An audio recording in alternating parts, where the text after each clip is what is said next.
Welcome now on this day number 12 of our Advent reading through Isaiah as we embark on the second half of this book.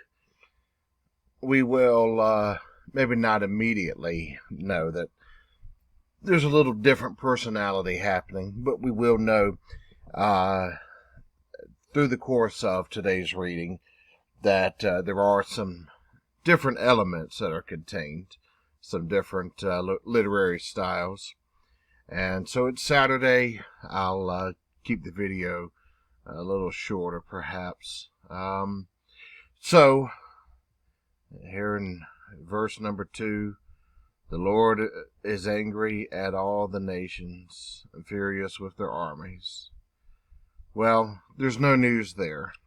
We've been reading now half of this book, and it seems pretty obvious. Now here, Edom has already been spoken of in judgment earlier on, and Edom's going to be spoken of in judgment again.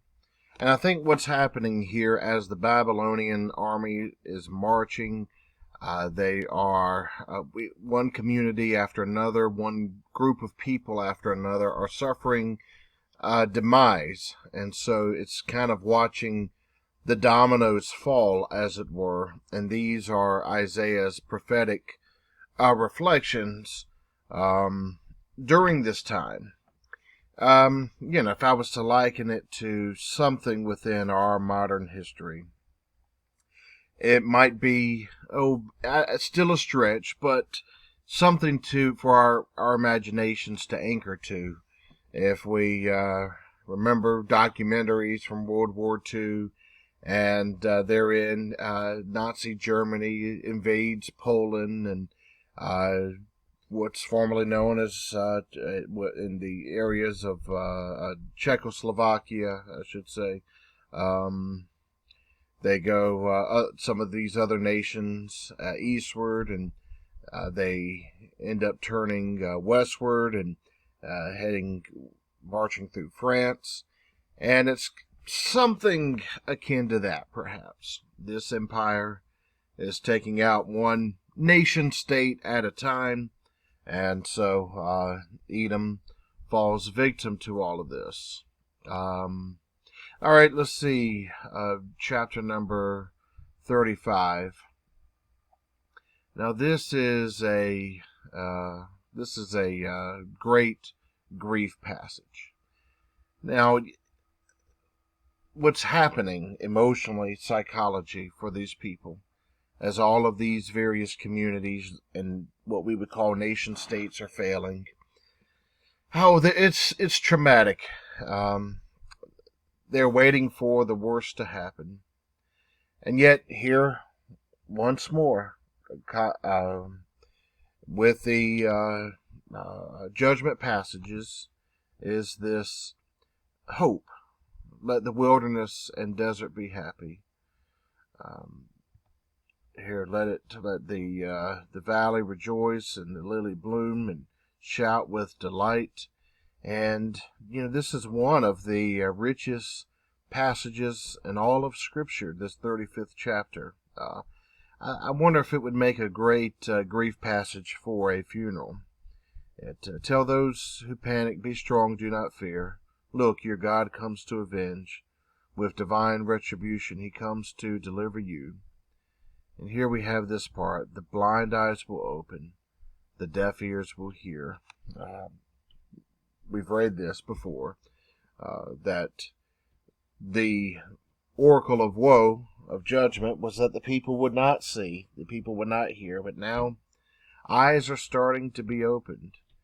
And here the lame will leap like a deer, the mute tongue will shout for joy. We get this in the Gospels as well. As I've said, we read this as Christian, and we read this looking at the Advent, the time of Christ. And then even in the book of Acts, in one of the earliest scenes, I believe it's chapter number 3, we went through this back in 2018. There was the lame person there who leaped. And even then I made reference to this prophecy in Isaiah, that everything that these people had been forward looking toward was being fulfilled in front of their eyes. All right, chapter 36. Here we have something unique that we haven't encountered so much before. Some historical narrative. The king of Assyria, who's a powerful nation, but who's also trying to create alliances to survive the Babylonians. The king sends his chief advisor to King Hezekiah in Jerusalem. The advisor says to the king, to Hezekiah's staff, to his cabinet, why are you so confident? Remember, Isaiah had been talking about be confident in God, not in your alliances. And here the Assyrians are saying, why are you so confident? Why are you rebelling against us? The Assyrians, they're more powerful. Israel should be eager and happy to come under their alliance.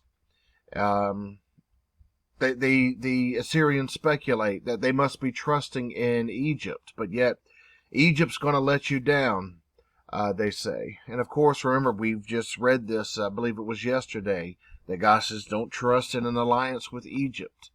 Then the Assyrians speculate maybe you are trusting in God.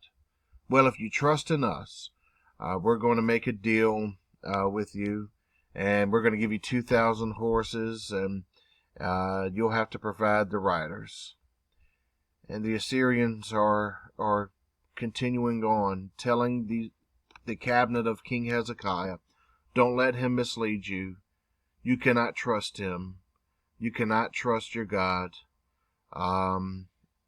Assyria says, surrender to me, come under me, and I'm going to let you eat of the vine and drink from wine and drink water from our own cisterns until you come into your own land of grain and wine. And so here, in contrast, in correlation with the voice of God offering them promises for a future land to be restored, so is the king of Assyria. And so they go to Hezekiah and tell him this. The advisors, his cabinet, they tear their clothes and when they go and tell Hezekiah what the Assyrians are saying. In other words, come under us, we'll work together, and if you don't, you're going to have trouble with us, a superior army. And so they're getting concerned. And with our reading that we will return to on Monday with chapters 37 through 39, we will see Hezekiah's response. Good day, everyone.